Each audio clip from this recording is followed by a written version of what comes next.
কতই সহজ, লড়াইটা কেমন ছিল তারই খোঁজ। সাকসেস পাওয়া কি অতই সহজ, লড়াইটা কেমন ছিল তারই খোঁজ। কেমন ছিল চড়াই উতরাই পথ, উড়িয়েছে কত ধুল বিজয়ের রথ। নমস্কার, আমি অরুণিমা আবার তোমাদের সামনে হাজির হয়ে গেছি। কাপ অফ চা উইথ অরুণিমা। কাপ অফ চা উইথ অরুণিমা মানে চা খাওয়ার শুধু গল্প নয়, গল্প একটা সাকসেস স্টোরি। আর যাকে আমি আজকে আমার স্টুডিওতে পেয়েছি, আমার স্টুডিও আলো করে, আমি তো ভীষণ আপ্লুত। তোমরা জানো, তোমরা তাকে ভীষণ ভাবে চেনো, খুব একটা চেনা মুখ, ভীষণ ভালো অভিনেত্রী, আমার কাছে খুব একজন ভালো লাগার মানুষ। আর কেউ নয়, অভিনেত্রী Abanti Dutta. Thank you so much, তুমি আমার শোয়ে এসেছো সময়ের মানে এত ব্যস্ততার মধ্যে, শুটিং শিডিউল থেকে। তো থ্যাংক ইউ সো মাচ। আর বন্ধুরা, তোমাদেরকে এটা একটা কথা বলতে হয়, এত ব্যস্ততা এত কিছুর মধ্যেও আমি যে এই মানুষগুলোকে আমার কাপ অফ চা উইথ অরুণিমার অনুষ্ঠানে পাই, সেটা হয়তো ভগবানের আশীর্বাদ আর তোমাদের ভালোবাসা। তোমরা এতদূর আমাকে এগিয়ে নিয়ে এসেছো, তাই আমি অনুষ্ঠানটা আজকে 180 এপিসোড অবধি নিয়ে আসতে পেরেছি। আজকে আর কথা বাড়াবো না, সোজা চলে যাব আমাদের আজকের অতিথির সাকসেস স্টোরি নিয়ে। কবে থেকে শুরু হয়েছিল অভিনয়, কর্পোরেটে কাজ, তারপরে চাকরি, সংসার, সবকিছু কিভাবে সামাল দেন, চলো শুনে নিই। কবে শুরু হয়েছিল? অভিনেত্রী অবন্তী দত্ত সবাই চেনে, নামটা ভীষণ পরিচিত একটা নাম আর ভীষণ পরিচিত একটা মুখ। এই যে টলিগঞ্জে একটা পরিচয় তৈরি করা, নিজের একটা স্ট্রাগল করা, নিজের একটা জায়গা তৈরি করে নেওয়া, এটাই গল্প শুনবো আজকে তোমার মধ্যে। হ্যাঁ, আমি এরকম ভাবিনি কখনো যে আমি টলিগঞ্জে কাজ করব, মানে আমি অভিনেত্রী হিসেবে কাজ করব, এরকম আমার ভাবনায় ছিল না। আমি অনেক আগে থিয়েটার করেছি, মানে পথনাটক যেটাকে বলে। আচ্ছা, আগে একটা হতো না পথনাটক। একবার সর্দার হাশমি মারা যাওয়ার পরে তখন পথনাটক, ওনারই ছোট ছোট গল্প নিয়ে পথনাটক তৈরি হয়। তখন আমি শুধুমাত্র গানই গাইতাম। তো সেই সময় আমাকে গানটা তার মানে আগে থেকেই ছিল, শুরু থেকেই ছিল। তো যাই হোক, আমাকে বললো না না এবার অভিনয় করতে হবে। সেই আমার শুরু আর যদি হাতে খড়ি বলতে হয়, মানে অভিনয় হাতে খড়ি পথ দিয়ে শুরু। আচ্ছা আচ্ছা। তারপরে আমি চাকরি, সেই সময় চাকরি করি। তারপরে তো চাকরি করতে কোন সালের কথা বলতে? এটা 89-এ তো ঘটনাটা ঘটেছিল, সর্দার হাশমি মারা যাওয়া। তারপরে আমি শুরু করি, আর তারপরে আমার চাকরি আমি 93 সালে আমি চাকরি পাই। আচ্ছা। তারপরে আমি 99 পর্যন্ত চাকরি করেছি। হ্যাঁ, আমি ব্যাংকে চাকরি করতাম। তারপরে একটা ভলেন্টারি রিটায়ারমেন্টের স্কিম এসেছিল, তো আমার চাকরি করতে একেবারেই ভালো লাগতো। ও মাই গড, তার মানে অ্যাজ ওয়েল অ্যাজ ব্যাংকার, তারপরে নাটক, তার থিয়েটার, অভিনয়, চাকরি করতে ভালো লাগতো না। আমি তখন চাকরিটা সেই সময় ওই রিটায়ারমেন্টটা নিয়ে নি আর কি, মানে তখন আমি খুবই ছোট, স্বাভাবিক, 99-এ। তো তারপরে তখন আমি বহুরূপীতে জয়েন করি। বহুরূপী যে নাট্য সংস্থা, মানে যেটা সৌম্য মিত্র, তৃপ্তি মিত্র, কুমার রায়, তারপর মুখার্জি, গঙ্গাবন্ধু বসু, এদের মানে তখন ওই কয়েকটাই খুব রেপুটেড ছিল। তার মধ্যে বহুরূপী, সেই বহুরূপীতে সেটাও কিন্তু আমার গান, মানে গান শুনেই ওনারা আমাকে সিলেক্ট করেন। কেননা তখন একটা ওদের নাটক হচ্ছিল, তাতে খুব গান দরকার ছিল। আচ্ছা। তো আমাকে, যদিও সেই সময় আমার প্রচুর মনে আছে, আমাদের রিহার্সালের সময় আমাকে বলেছে সেই গানটা শুনি যেটা দিয়ে শুরু হয়েছিল। সেটা হচ্ছে একজন বষ্টমী ছাঁচ ভাঙা মূর্তি বলে একটা নাটক। আচ্ছা আচ্ছা। তাতে দেবেশ রায়চৌধুরী ওই মানে মূল চরিত্রটা করতো। তো তাতে প্রফুল্ল নাম ছিল দেবেশ রায়চৌধুরী, তিনি মূর্তি করেন। তো আর আমি হয়েছিলাম বষ্টমী।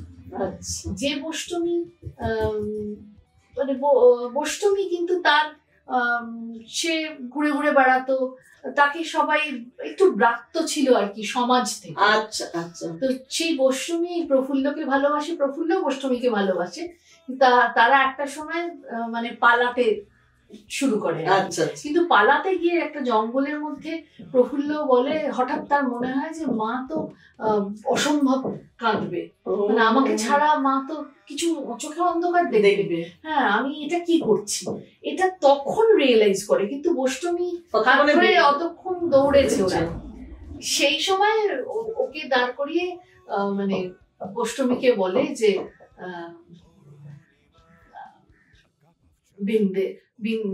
কি না চাঁদ বিবি, চাঁদ বিবি, চাঁদ বিবি বলে ডাকতো। আর আমি বলতাম লটবর। তখন ও বলছে যে আমার এরকম ভাবে মা কাঁদবে, তুমি কি এটা চাও?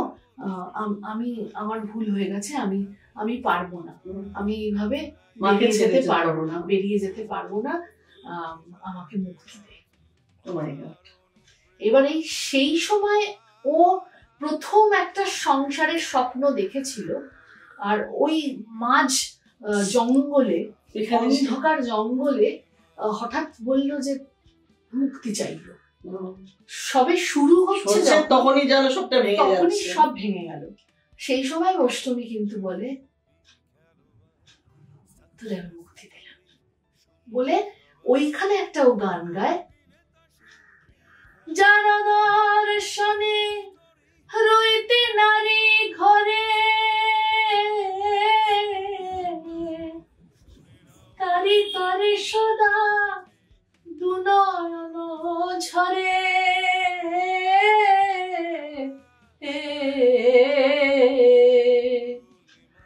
ধারায় ধরা ভেসে যায় গো নারী সম্বরিতে।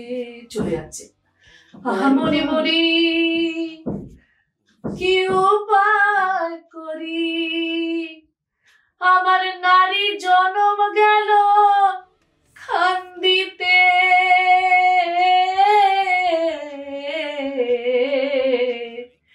আমি তারে যত ভাবি সে যদি ভাবিত কি সুখ হইতো ধরণীতে।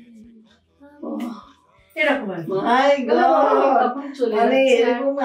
মানে গান, থিয়েটার, মানে আমি ভাবছি মানে এক অঙ্গে এত রূপ, রিয়েলি ট্যালেন্টেড, সুপার ট্যালেন্টেড একজন মানুষকে আমি পাশে পেয়েছি, আমার নিজেকে খুব মানে এটা ভীষণ ভালো হয়। এটা আমি পারলাম না, মানে এরকম ভাবে হঠাৎ করে তো মানে আমার না, এটা গাইতে গাইতে গলাটা চোখ হয়ে যায়, আর মানে গানের সুরটা বেরোয় না তখন।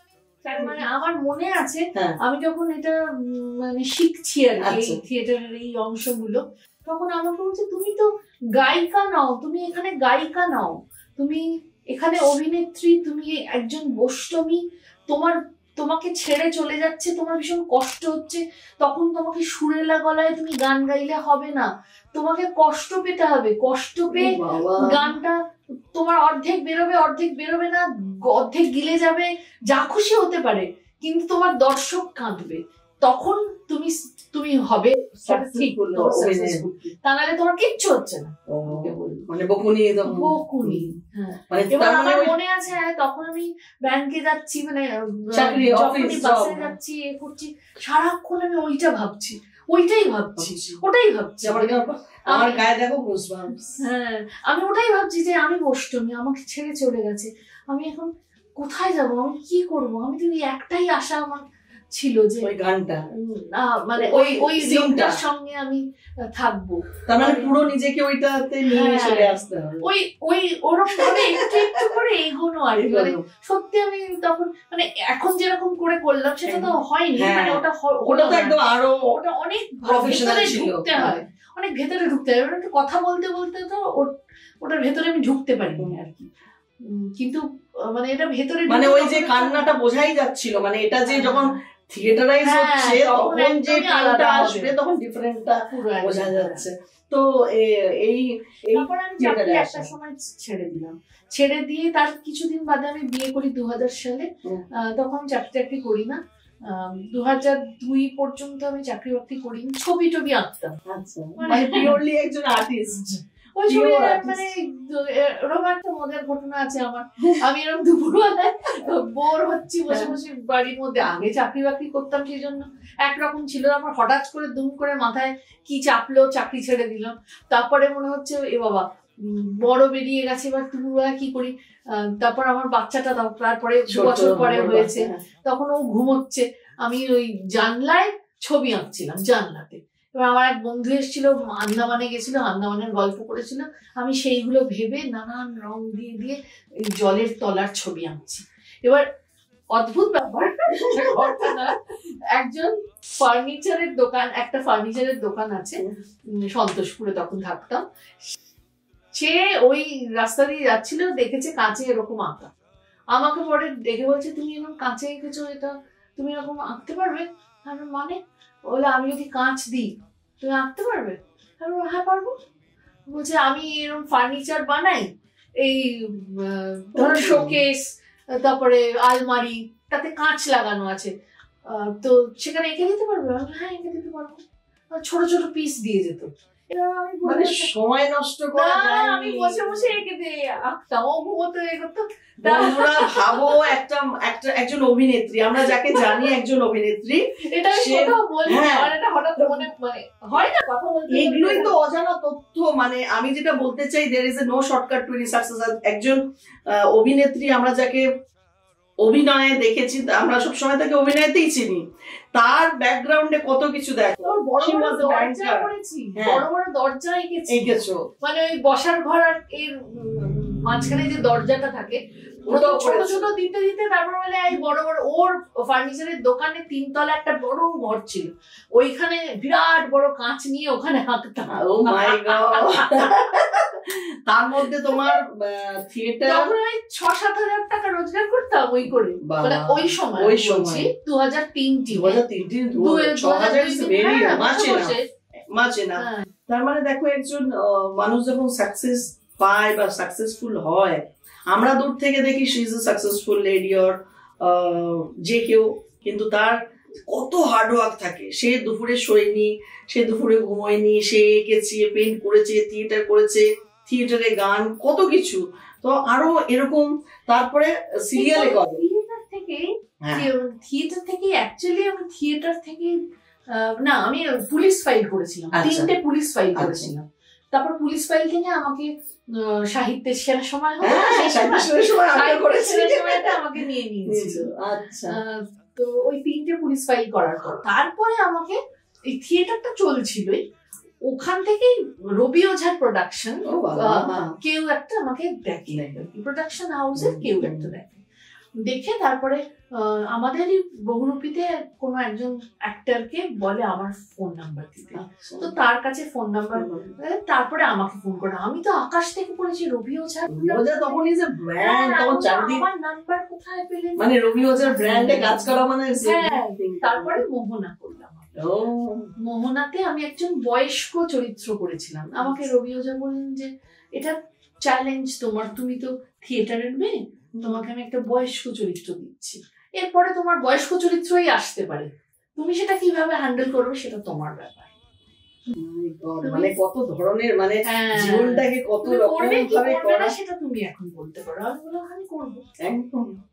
আর চশমা সাদা চুল করে দিয়েছিল, অনেক ছোট, তখন 3-এর ঘরে বয়স, এরকম চশমাটাকে এরকম করে আমি কথা বলবো বেশিরভাগ সময়, এরকম থাকতো এরকম, কারণ পাওয়ারটা কিরকম সব ছিল তখন, অসুবিধে হতো, এত ডিজিটাল ছিল না তখন সব, মানে তখন রবি ওঝা, এখন যে প্রোগ্রেসিভ লেন্স এই কত কিছু না। একটা কথা, তখন রবি ওঝা প্রোডাকশন থেকে তোমাকে বেছে নিয়ে এসে ক্যারেক্টার দিচ্ছে, মানে বিগ অ্যাচিভমেন্ট। এটা সত্যি, এটা আমি একদম থিয়েটারের মানে মঞ্চ থেকে, এবং দেবেশটা আমাকে একটা কথা বলেছিল, আমি কিন্তু যদি ওই কি বলে টালিগঞ্জ পাড়ায় ঘুরঘুর করতে দেখি না তোকে, আমি ঠ্যাং ভেঙে দেবো।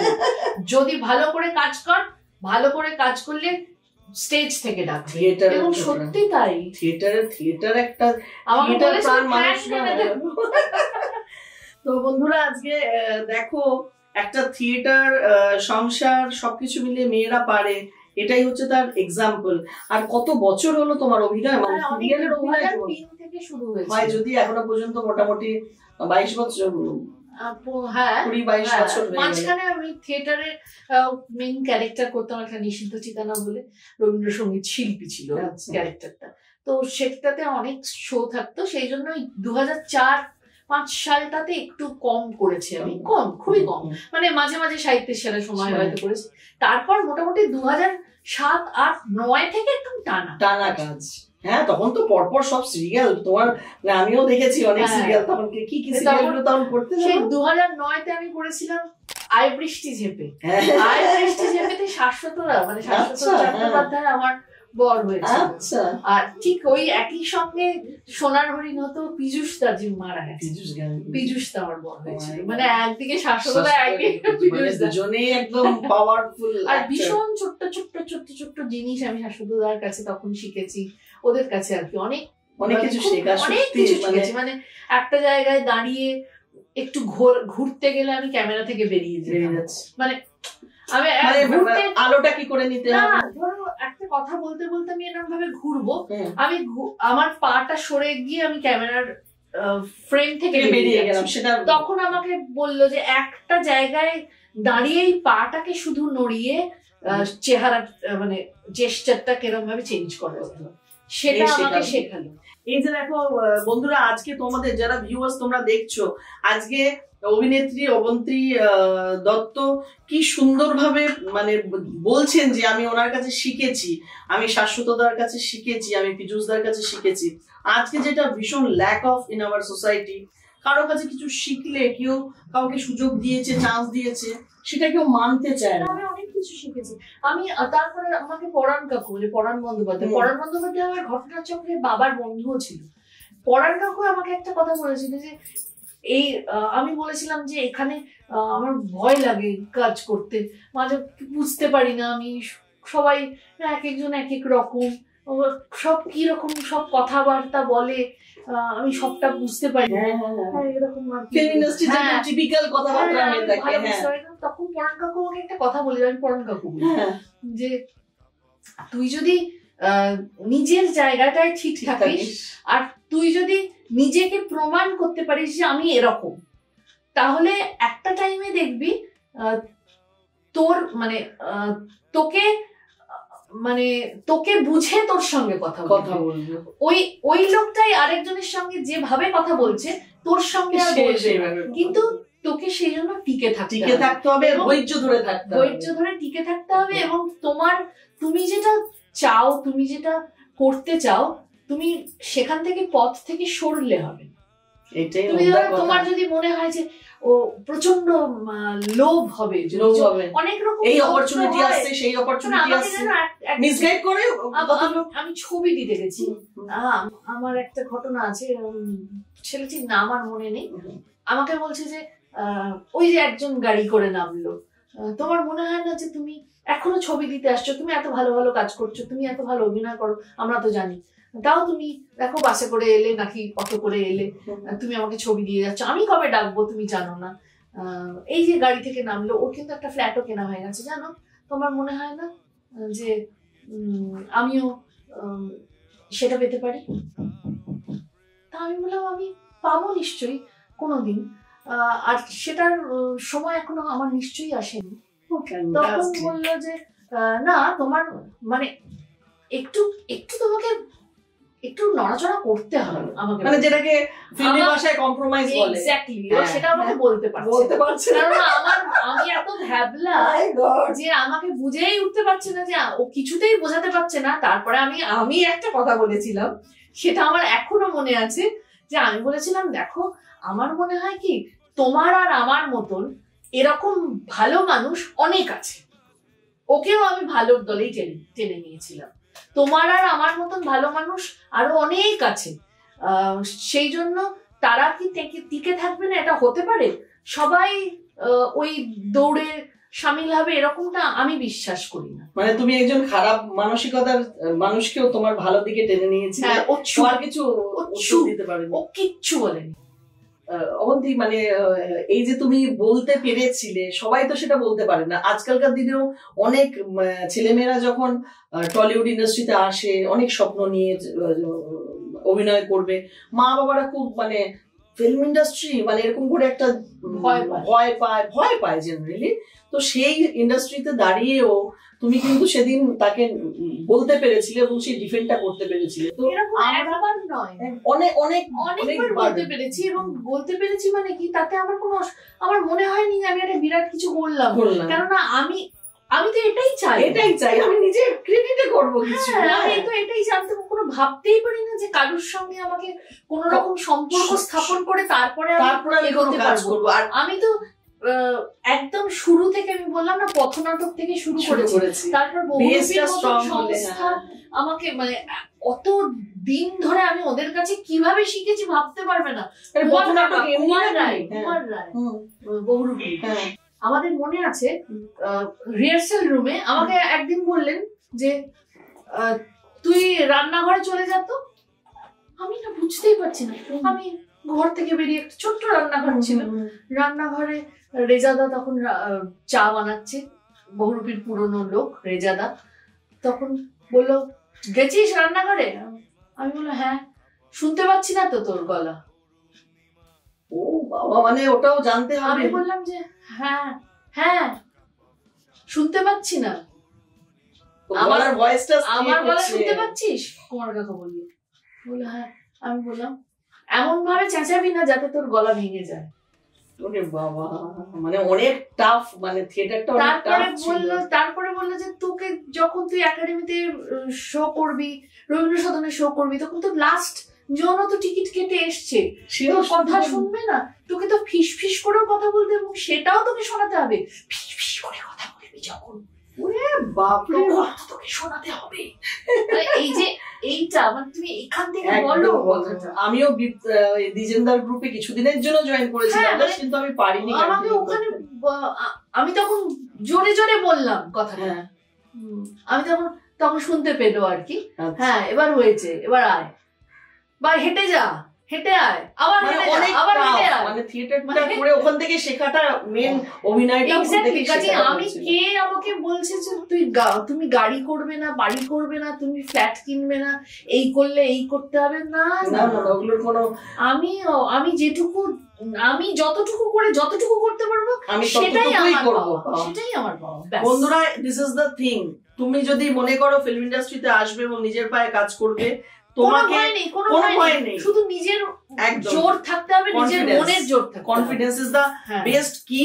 এবং তুমি যদি মনে করো তোমার মধ্যে ক্যাপাবিলিটি আছে, শি ইজ হিয়ার, সে যেই কথাগুলো বলতে পেরেছিল তোমাকেও সেগুলো বলতে শিখতে হবে। এবং there is a no shortcut to his success. এত বছর একভাবে টিকিয়ে রেখেছেন উনি নিজেকে ফিল্ম ইন্ডাস্ট্রিতে, টেলি ইন্ডাস্ট্রিতে এবং ছবিতে, সিনেমাতে, সেটাই তার স্ট্রেংথ। আর আজকের অন্তে আরেকটা কথা খুব জিজ্ঞেস করতে ইচ্ছা হচ্ছে, আজকের এই যুব সমাজ না ভীষণভাবে ডিমোটিভেটেড, সামহাউ স্ট্রেস, ডিপ্রেশন, কথা বলে আমার না ডিপ্রেশন হচ্ছে, আমার না মা আমি খুব ডিপ্রেসড, মানে এটা চারিদিকে একটা কথা চলে। তুমি এই যুব সমাজকে মানে as a successful women, as a empowered women, একজন সাকসেসফুল অভিনেত্রী, এত কিছু লাইফে তোমার মানে কর্মকাণ্ড ছিল, তুমি এদেরকে কি মেসেজ দেবে? আমার মনে হয় সময় ভালো আর খারাপ দুটোই হবে, দুটোই থাকবে, দুটোই ফেস করতে হবে। যেরকম হাসি কান্না, সুখ দুঃখ, ভালো মন্দ, এই প্রত্যেকটার পরে পরে বিপরীতটা থাকে, এইটা চক্রাকারে ঘোরে। তোমার যদি হাসি আসে তাহলে কান্না আসবে, সুখ আসলে দুঃখ আসবে, ভালোবাসা এলে মন্দবাসাও আসবে। আর এই সবটাই তুমি যেরকম যখন ভালোবাসছো, যখন তুমি আনন্দ পাচ্ছ, যখন তুমি অনেক কিছু পাচ্ছ, তখন কি তুমি চেঁচিয়ে চেঁচিয়ে বলছো যে এই তো আমি পেয়েছি, বলছি না, কিন্তু আমার এখন পাচ্ছি না, তখন কষ্ট পাচ্ছি না, দুটোকেই অ্যাকসেপ্ট করতে হবে। আমার মনে হয় যে লড়াইটা করে যেতে হয়, মানে আনন্দ পাওয়ার জন্য লড়তে হবে, দুঃখটা থেকে বেরোনোর জন্য লড়তে হবে। আর সেটা ইন্ডাস্ট্রি কি সেটা doesn't matter, maybe film industry, maybe corporate ইন্ডাস্ট্রিতেই মারাত্মক রকম লড়াই করতে হয়। সেই লড়াইটা তোমাকে জিততে হবে, তার জন্য টিকে থাকতে হবে এবং ধৈর্য ধরে থাকতে হবে। আর একটু বই পড়তে হবে, গান শুনতে হবে। আর একজন গায়িকা যে গান দিয়ে শুরু করেছিল, গান দিয়েই শেষ করি। আচ্ছা, আমি এই গানটা সুমন চট্টোপাধ্যায় অনেক আগে, যখন কবির সুমন হননি, সুমন চট্টোপাধ্যায় ছিলেন, সেই সময় একটা ছোট বড় মিলে একটা বাচ্চাদের ক্যাসেট করেছিল। তখন ক্যাসেট ছিল, তাতে একটা বাচ্চা মেয়ে, পায়েল বোধহয় তার নাম, সে একটা গান গিয়েছিল। গানটা আমার ভীষণ পছন্দ হয়েছিল। সেই গানটা এই জন্য বলছি, গানটা শুনলেই বুঝতে পারবে। পাশেই কারুর একখানা হাত ধরো, কাছেই কাউকে তোমার বন্ধু করো, দূরেও রয়েছে বন্ধু মিষ্টি হেসে, হয়তো কোথাও, হয়তো অন্য দেশে, কোথায় তোমার সেই বন্ধুটা থাকে, সেও কি হাতটা অন্যের হাতে রাখে, নিশ্চয়ই রাখে বন্ধু হবার টানে, তার হাতটা ধরছি আমার গানে। ফ্যান্টাস্টিক।